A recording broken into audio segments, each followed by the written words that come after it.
Let's see question number 9. What is your answer here? B. B for Bombay. Let's see. I can take B common here, so I'll write B to the power A minus, this is my expression. Now if A is odd, what all can B be? Odd or even? I can have B odd, and along with A is odd, I can have B as, this is from the first statement. If A is odd and B is odd, let's see, what will be odd to the power anything always? Any odd numbers powers are always odd or even. 3 to the power 1 is odd, 3 to the power 2 is odd, 3 to the power 3 is odd. So this value will always be odd. And because A is odd, what will be this value?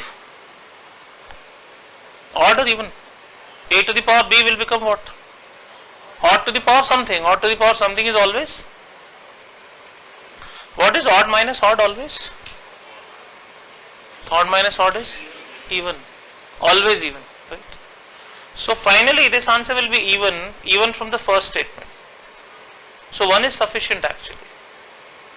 This expression will never be odd. Never be odd. Just check. If A is odd, B is odd, then this will be what? Odd minus odd, which is even. And now if A is odd and B is even, what will happen? If B is even, then this will become even into anything. Right or not? Even into anything is what always? Even.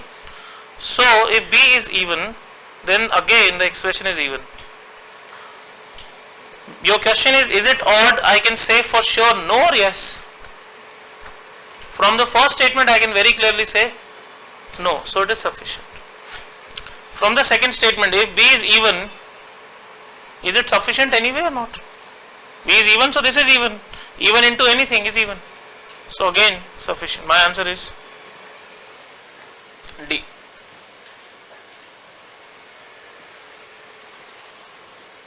If you are confused about something, please tell me, I will explain it again, please.